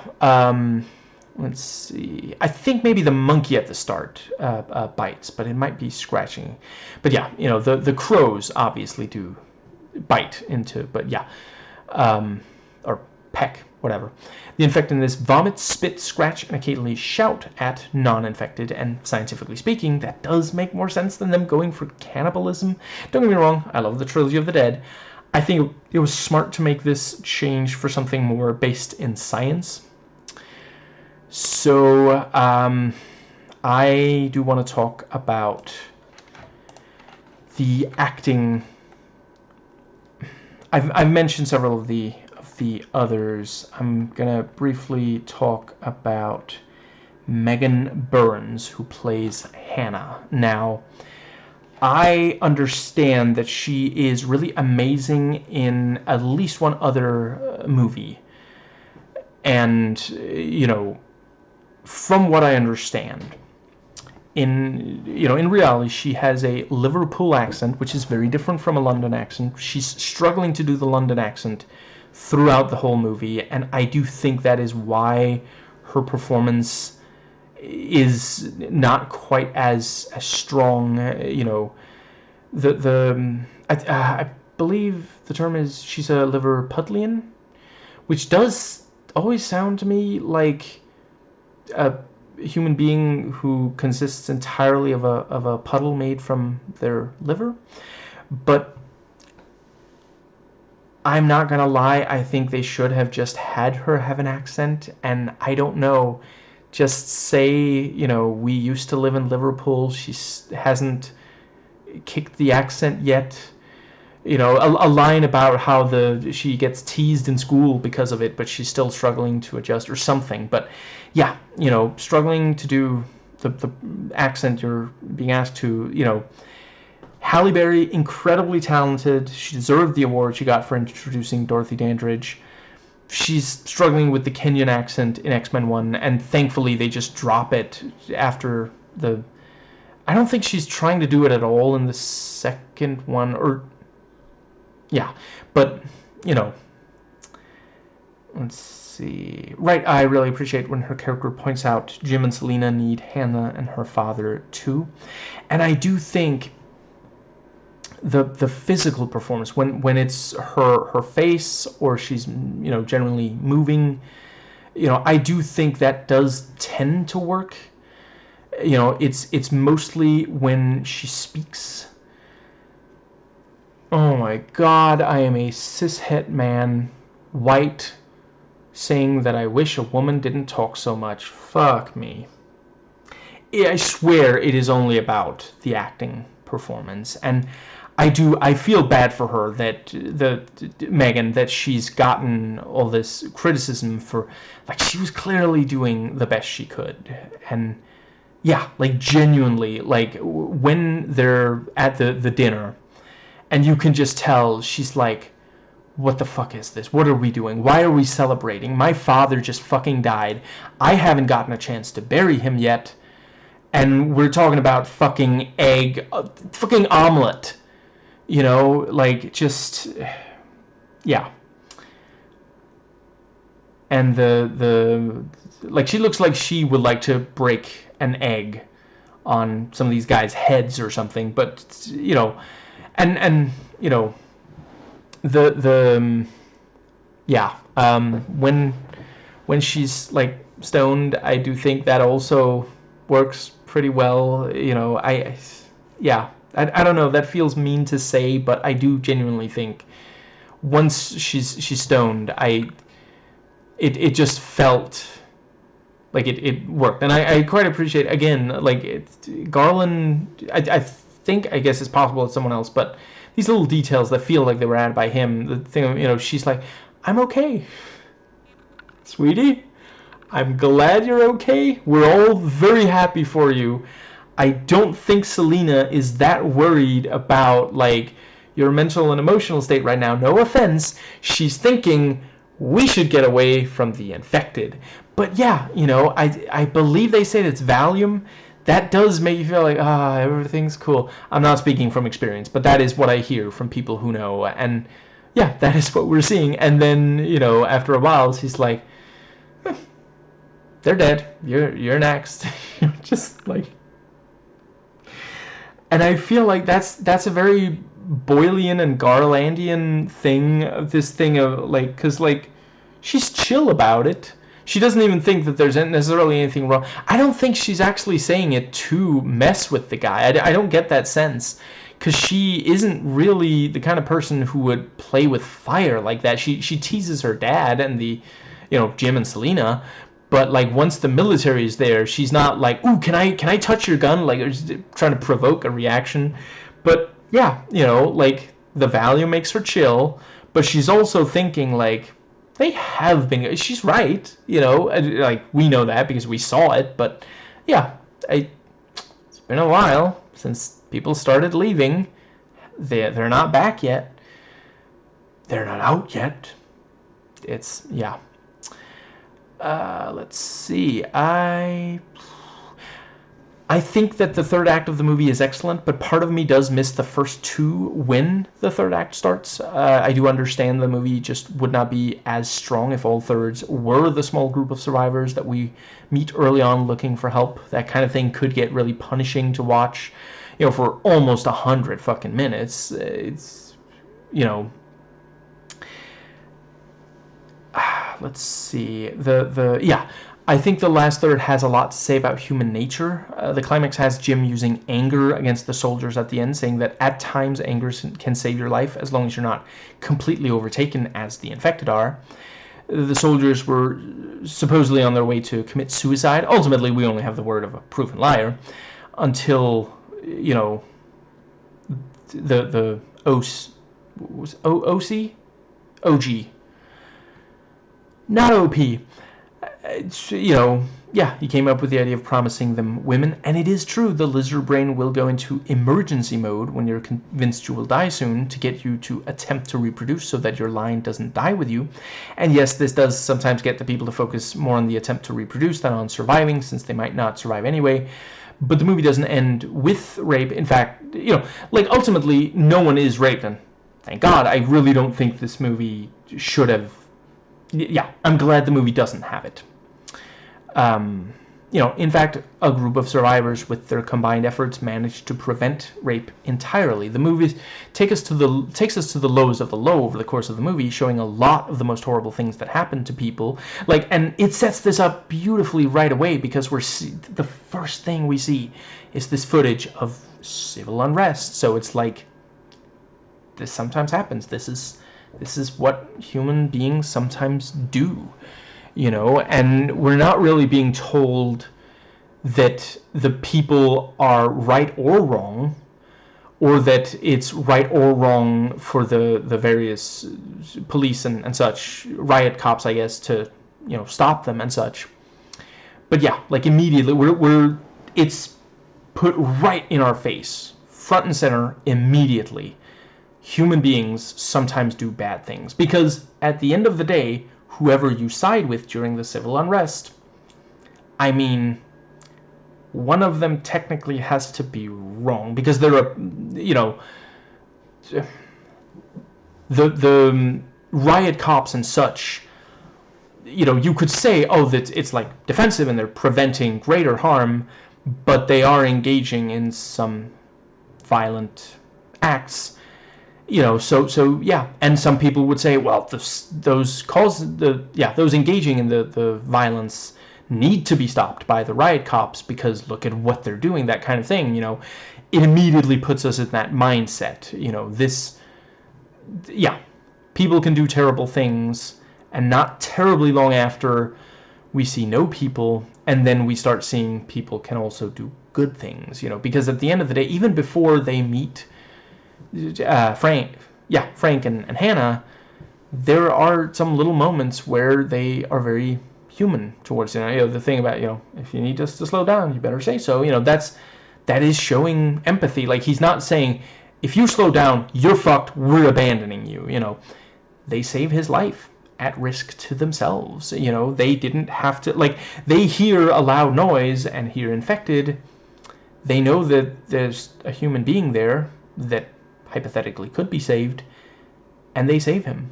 You know, it's a very dangerous situation. They're throwing fucking Molotov cocktails. One of them at a gas station gas tank. You know, I've played Just Cause 3. Those things explode pretty bad. So it's a major risk they're taking, and they never, at no point in the movie does Selena say, "I'm sorry, I rescued you, Jim. You're nothing but trouble." Like, she expresses frustration with him sometimes. It's like traveling with your fucking aunt. But, which okay, first of all, where's Deck in all of this? Oh, no, sorry. It's the other meaning of aunt. Where's the Ant Hill, though? I get the idea of giving Jim, Selena, and Hannah a happy ending. They went through a lot, but he was shot in the gut. Reshoot it. See what I did there? Without him getting shot. I do like that we get a brief shot of the word hello before they add the O, so it just says hell. Also, I like that they wrote out the word hello. If they wrote SOS, it might get the military to go in the opposite direction, you know. But yeah, one last hello. The movie can't have enough hellos. The first scenes of Jim could easily be like the start of a survival horror video game. Like, you know, the way he walks down the stairs, like, of course it makes sense based on him not having moved for some days since he was in hospital, but he does also look slightly like someone adjusting to movement control. Like, maybe this is the first time they've used tank controls or something. They're trying to, you know, figure out, wait, is this straight? Oh no, it's turned. Why is that? You know, or possibly someone constantly expecting, very next step I take, an enemy's gonna attack, and I want to be ready, so I don't want to move too far away from safety. He tries multiple phones just in case, the way you might if you were playing a survival horror game and it's like, maybe there's a hidden item, I don't know. And since his hospital stay is cut short, he needs a healing item or two, which is what the soda cans are for. A lot of people have pointed out some issues with the realism. I agree that this definitely at times chooses drama over realism. I do think some of the things people indicate as bad decisions made by characters are ones that people would make in those situations. They're psychologically accurate, though they may be frustrating. Personally, I think the movie is better for these choices, but I acknowledge some people disagree. Frank and Hannah and their relationship is by turns heartwarming and heartbreaking. They will on occasion tease each other. You know, the bit where she like throws one of the bags down at him and he's like, "You cheeky monkey." And the, you know, her driving and turning and braking as, you know, she's like smiling, he's like, "Get out of the car." You know, just, it's very like teenager getting to drive the car for the first time, and Dad being like, "Oh, she is going to get in a car accident. How do I teach her how to be more careful?" You know.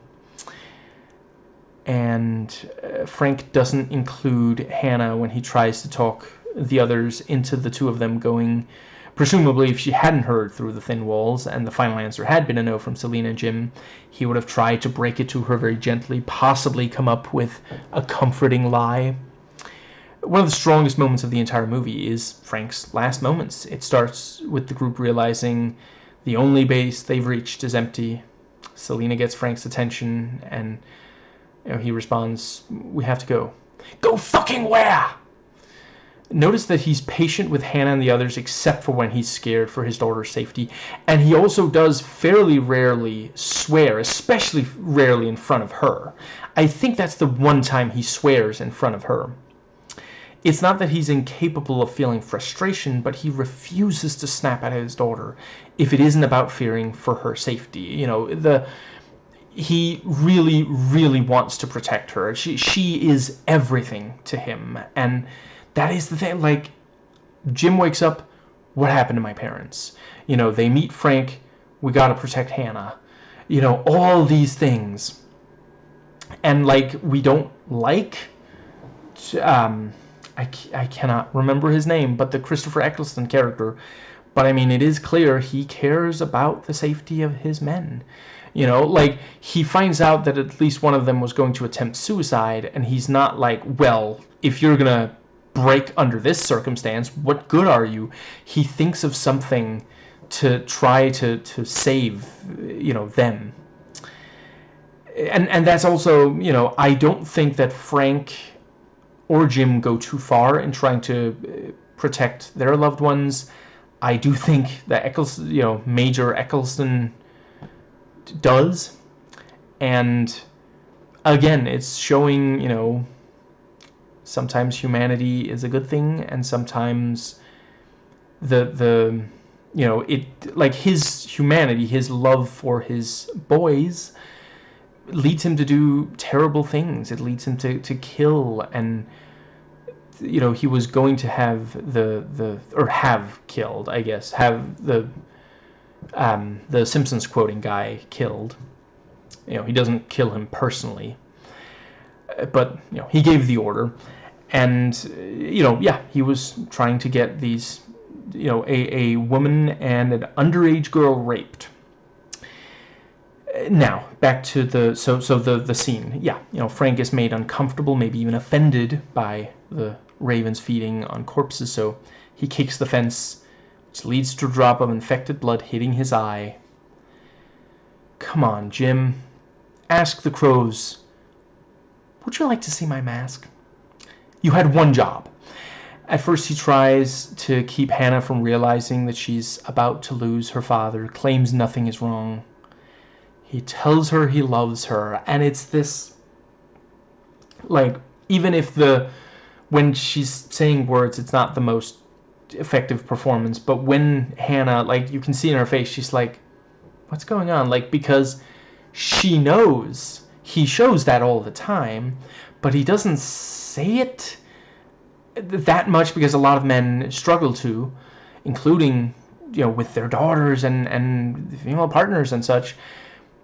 So she knows there's something off, and she just wants to make sure he's okay. So she starts to move towards him, and just, you know, and you know, then perhaps in a mix of the infection taking hold of him and also him realizing it is probably the only way to keep her safe, keeping in mind he's only stopped by the soldiers arriving, he angrily shouts at her, get away, keep away. It is easily the single most tragic game of keep away of 2002. Seriously though, it is legitimately soul-crushing watching this loving father terrified not of his own death, but that he might be unable to prevent himself from infecting and or killing his own daughter. You know, like, he knows, you know, like, there's no going back, there's no coming back from this. I'm infected, I might die very shortly, but she can't be infected, she can't die, and it especially can't be my fucking fault that happens. And it's such an amazing, like, yeah, I'm so glad that he's still acting. I hear he's still amazing. I haven't seen him that much in, like, recent stuff, but he's still being praised. He's so fucking talented. Been working for, like, decades, 2 decades at least. Still knocking it out the park. Like, just fucking amazing. Now, let's see. Selena is the one more okay with killing former friends, but she has to physically prevent Hannah from running over to her father. So Jim has to try to work up the nerve to kill him. If the military hadn't showed up, I think he would have had an extremely hard time, maybe not be able to, and yeah, the blood transfusion alternate ending agrees with me on that. I don't think I'm going to go over the entire thing. Like, you can find the details of the blood transfusion ending. I will briefly say, I 100% understand this thing of, like, well, how can you do a blood transfusion if it's just one drop of blood? Because that's what we saw with the Ravens. I wish they had just changed that. Like, I get that it would play somewhat different, but hypothetically, let's say that let's see. I think ideally change the thing about, you know, what did Selena say? You have 20 seconds to comply. You know, maybe say something like, once you're infected, you know, we don't have a cure. Once you're infected, within, once you've been bitten, you will be twice shy. It's like 24 hours, and then you turn, and we don't know how to fix that. And then, you could have the blood transfusion ending with, Frank hasn't turned, but they do need to, to do something. And instead of this complete blood transfusion idea, which, I'm sorry, at the very least, you'd have to have a very different, because, you can't just, the human body needs blood. You can't just remove all of it, even very temporarily,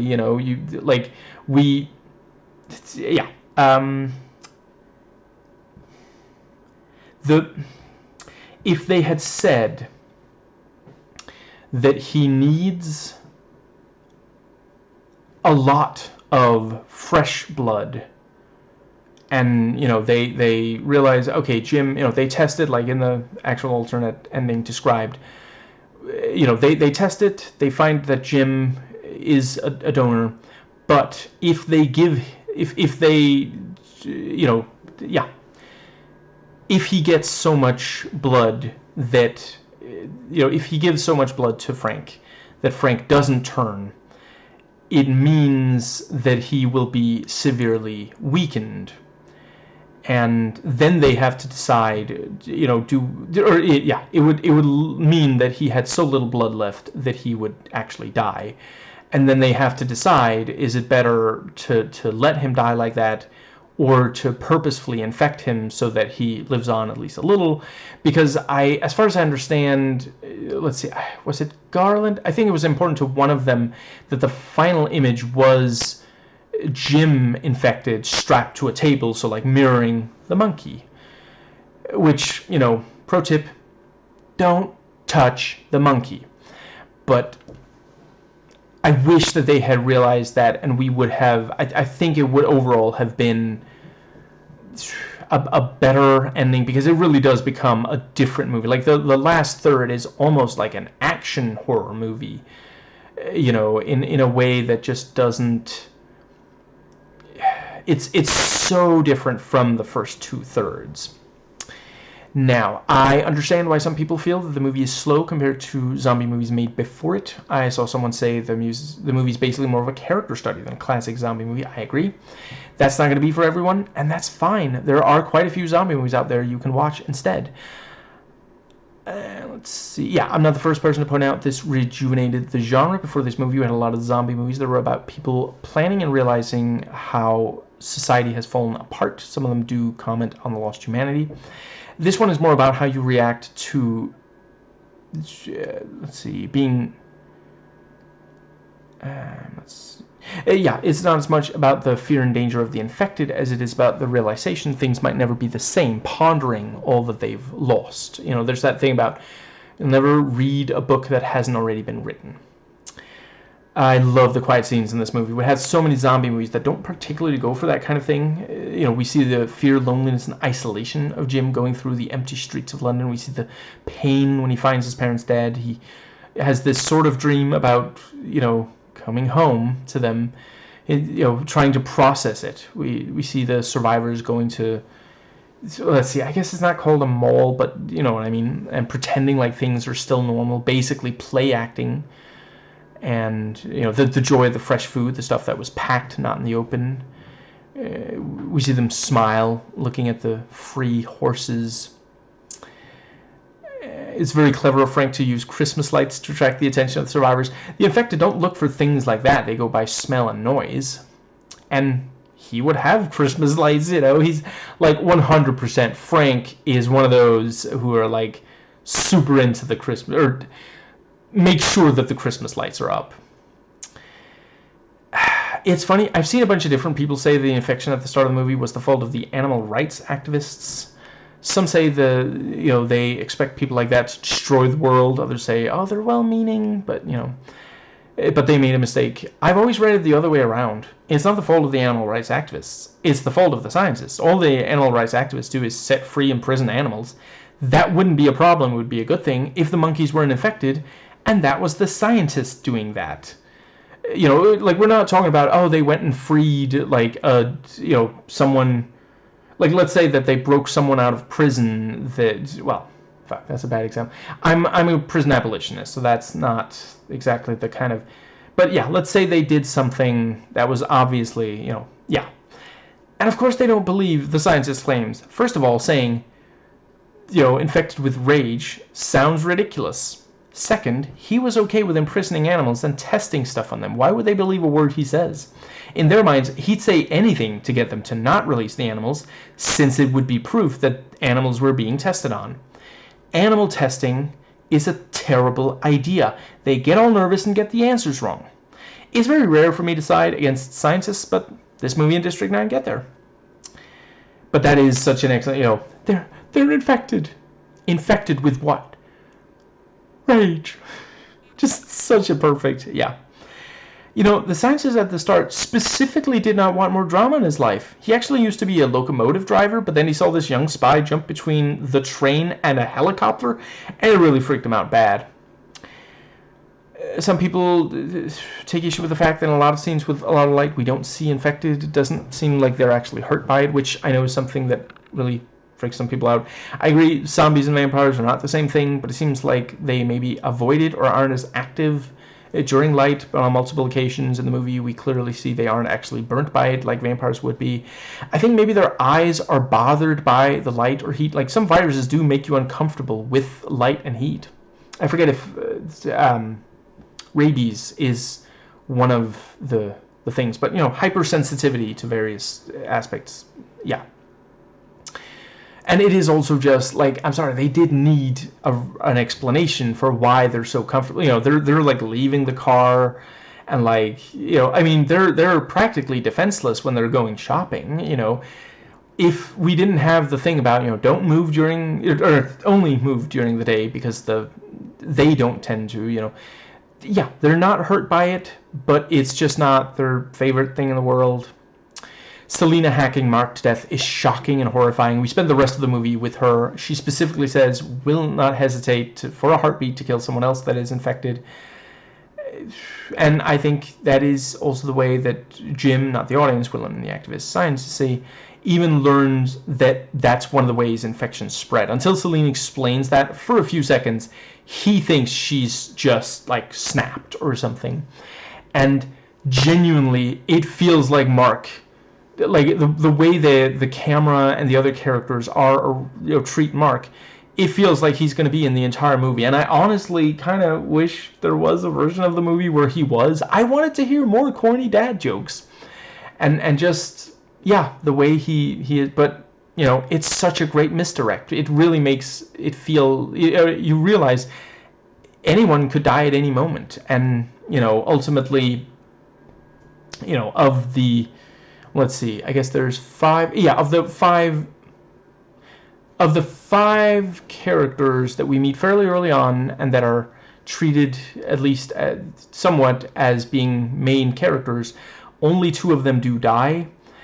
But yeah, it is especially dramatic. I don't think it needed more, because yeah, at the end of the day, other than the military, and we don't really like them, yeah, it's Mark and Frank, but both deaths hit so hard. Like, I've seen a lot of zombie movies where it's like, okay, now that person died. Like, in general, there's so many horror movies where death just doesn't seem to really matter, and I would argue it always hurts in this, or we always feel it in this movie. There are times where it's, like, there's a certain sense of relief when the military are prevented from raping.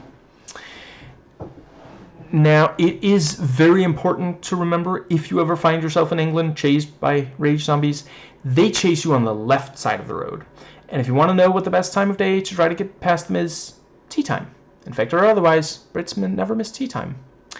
I have very few complaints about the infected in this movie, but there is this part at the end of the scene in the tunnel where you see one of the infected realize they're not going to be able to catch, and he just sort of stops running slowly, and it kind of demystifies them, and also looks very much like a regular human being who just missed the bus or something. He just realizes there's no point in continuing to run, so he just stops. I don't think that completely works. I wish that they had just, I guess cut away from the shot a little sooner, so that, yeah, I don't know, because whether or not they're still running doesn't really matter now that the car is moving. They're never going to be able to catch up to a car driving at a decent speed. Near the end, I think it's soon after he escaped execution, Jim sees a jet overhead, realizing the soldier is right. Britain has been quarantined. The rest of the world is still going. There is hope. And I think that is such a crucial moment because, like, he's at his lowest end here. He could, right before he sees the plane, I mean, he could so easily just give up. You know, so much of the movie is, like, leaning towards, you know, perhaps not completely giving up, but certainly not believing that there's that much hope.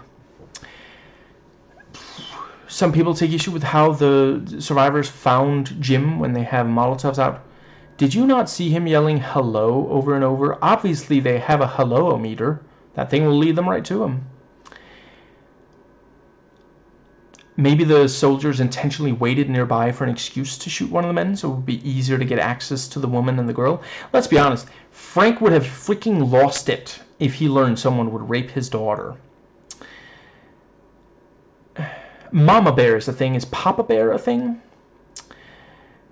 When they take a break in the ruins, Jim's nightmare isn't of being attacked, dying, even turning, anything violent. It's of being alone again.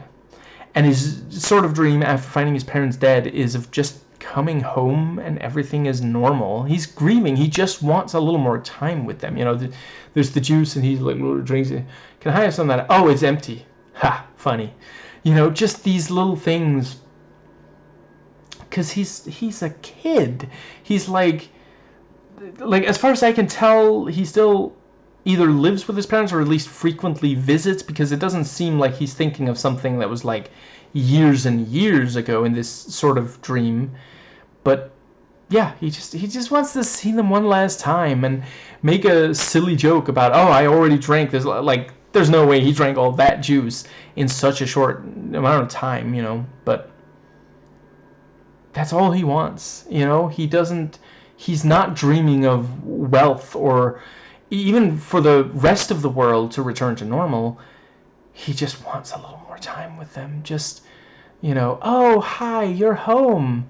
Here, would you like some orange juice? Are you thirsty? Are you okay? You know, is everything just, yeah. Let's see. In closing, for people who say that this isn't a horror movie, can you tell me what it doesn't have that you think is necessary to make a horror movie? Like, it has jump scares, it has character death, it has blood and gore. And so the following is not stuff that... Right, and honestly, even some of that I don't think is crucial. I think there are amazing horror movies that don't have those things, but, you know, there's, like, one of the infected is a woman, you can see her bare breasts. Like, there isn't a sex scene. I know some people say that, you know, without that it's not a horror movie, but, like, just... I don't even know how to talk to someone who doesn't find anything in this movie scary. Let's see. Right, and I also appreciate, you know, Mark, like, accidentally slashed himself with his bladed weapon. You know, he wasn't slashed by an infected, and it's this thing of, like, well, it doesn't need to be an infected because he was stabbing the infected and some blood came out of the infected's wounds, got into his slashed arm. I also really appreciate this movie never does the thing of, you know, oh, someone was, you know, infected, but they're not going to tell anyone. You know, I think there are movies where that works incredibly well. I really don't think it would have worked well. Like, you know, yeah, Frank tries to hide it from Hannah, but, you know, we know, and she finds out almost immediately. So yeah, as mentioned, I love it's referred to as the radically different ending. I especially love the book ending. Like, the fact that the first and last things we see is a monkey or a human infected with what? Rage, strapped to a table, surrounded by these screens. I think they're also, are they also showing violence in the end, or whatever? But yeah, and like, It's not necessarily that the place they reached is the same as the one we saw in the start, but it's similar enough, you know. And it is this thing of like, and that's something I miss in the version of the movie we got. I think that the comment on humanity is strong, but that would also have been the case with the radically different ending. But the radically different ending says that science is the cause of and solution to all of life's problems. You know, if they hadn't infected the monkeys, there wouldn't have been the epidemic. But if no one had tried to solve, you know, the answer to, if they didn't try to find out the answer to infection, they wouldn't have been able to save Frank, which, you know, for those who've watched this far and still haven't, yeah, they do manage to save Frank at the, you know, yeah, I think I already mentioned that Jim doesn't make it, you know, but yeah, I do think that would be, yeah. Let's see, yeah, and you know, like Boyle notes, in the radically different ending means the last third of the movie is a continuation of the first two rather than becoming a different kind of movie. Yeah, the other alternate endings are also good. I do definitely think that in some ways it's too bad that, you know, if they were going to do the whole military thing, that it doesn't end with them not being able to save Jim, even though they try, because he was shot in the gut. I'm sorry, but without, like, a surgeon and a lot of, you know, well, they do have some equipment, but yeah. It's just unlikely that he would make it through that. But the... yeah, apparently, like, it was perceived as, oh, it's hopeless, which, I don't know, it sounds like kind of a sexist idea. So without the guy, it's hopeless. Like, Selena was way more formidable throughout the movie than he was. Like, if it was him and Hannah, it might be hopeless. One thing I don't love about the radically different ending, I think it spends too much time on, like, Selena getting super into guns, which I think it's more interesting for her to become a little more, like, open to other people, because we get why she wasn't. She's basically protecting herself from the pain, but it's not like she was always like this. She used to love other people, and her getting back to that without becoming, like, defenseless, and I don't think she does become defenseless. Yeah, I do really think, because, like, think about she is very close to killing Jim there at the end. She does wait more than a heartbeat in the house, but let's see, and it is also genuinely funny. I thought he was biting you. I was kissing her. Are you stoned? It's a long story. Yeah, do not love when Jim just starts kissing Selena as like, it's this very sensitive moment. And then, yeah, he just starts kissing her. I do think that the idea that, you know, when he takes a break, then she initiates kissing, and they kiss briefly, and then she walks away. It's like, on some level, she does want the intimacy, you know, but she also is still struggling with this whole situation. Now, yeah, so in the opening with the activists, I love the intercutting of the still trapped monkeys banging their hands on the glass with the infected human attacking, drawing a parallel saying that the infected have the same kind of primal rage. This means that for the rest of the movie, that's how we think of the infected. It's very subliminal. You might not notice it on a first viewing, similar to how they put violent language over scenes where infected attacked. And the only time you can make it out is when Jim is attacked by the kid, because they don't have any cheeseburgers. Let's see. Right, for the radical alternate ending, there's an exchange between Selena and Jim when they first encounter Frank and Hannah. I like that may have been leading to that. She says she would be worried about if they slow them down, and then if they did, she would abandon them in a heartbeat. He says he can't do that. She says he's going to end up dead. So, yeah, let's see. Yeah, in the radical ending, Jim refuses to kill Frank. The military doesn't show up. They find out the only cure is the transfusion. And let's see. And yeah, you know, the very ending, Frank is cured, Jim has the infected blood in him. He refused to abandon Frank, and he's now infected.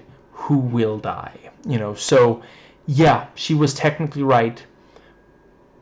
And it's bittersweet because, like, is that a happy ending? Like, we wanted Jim to make it, you know, and ultimately I do think the fact that he does in some ways, it does weaken it. But I get it, you know, they didn't want audiences to think that, oh, it's utterly hopeless. What was the other thing that I wanted to say? But yeah, you know, when Selena says, oh, you're going to end up dead because you can't abandon them, it sounds sad, you know, and then, you know, seeing it in the radical alternate ending, it's like, I mean, I in a way it's sad, yeah, but at the same time, like, I really, you know, I want Hannah to have her dad, you know, much like Selena says. It is with this movie as it is with the game Soma by Frictional Games.